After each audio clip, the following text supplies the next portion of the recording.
11 თებერვალი მეცნიერ ქალთა და გოგონათა საერთაშორისო დღეა. Ამ თარიღთან დაკავშირებით საქართველოს მეცნიერებათა ეროვნულ აკადემიაში დაჯილდოების ცერემონია გაიმართა. ღონისძიებაზე გამოჩენილი მეცნიერი ქალბატონები დაჯილდოვდნენ. საზეიმო ცერემონია მეცნიერებათა ეროვნული აკადემიის პრეზიდენტმა როინ მეტრეველმა გახსნა. როგორც ღონისძიებაზე აღინიშნა, საქართველოს მართლაც არაერთი გამორჩეული და გამოჩენილი ქალი მეცნიერი ჰყავს, რომლებმაც ქვეყანას საერთაშორისო ასპარეზზე მრავალჯერ ასახელეს.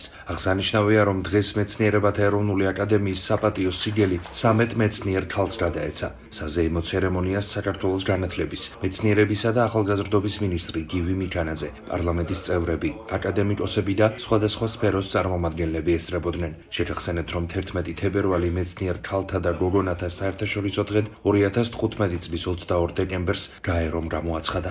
მეცნიერ ქალთა და გოგონათა ეს საერთაშორისო დღეა არის დამტკიცებული გაეროს მიერ და ამას აქვს ძალიან დიდი მნიშვნელობა, რადგანაც ამ დღეს ხდება განსაკუთრებით აღნიშნულ მთელი მსოფლიოს მასშტაბით მეცნიერებაში დასაქმულები ქალბატონების ნამოღვაწარის.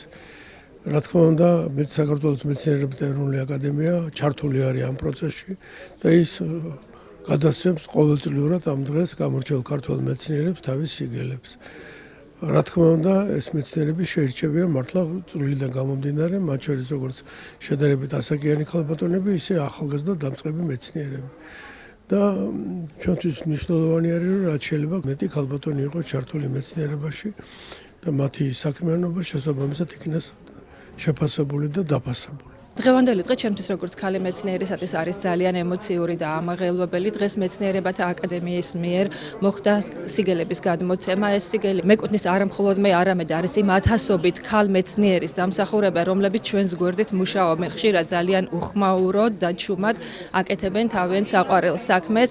მე მინდა ყველა ქალ მეცნიერს მივულოთ ეს დღე და წარმატებები ვუსურვო და ეს სიგელი არის არა მხოლოდ ჩვენი შრომის დაფასება, არამედ ეს არის სტიმული, რომ მომავალში ჩვენ გავაგრძელოთ უფრო მეტი პასუხისმგებლობით და უფრო მეტი ენთუზიაზმით ჩვენზე დაკისრებული მოვალეობები.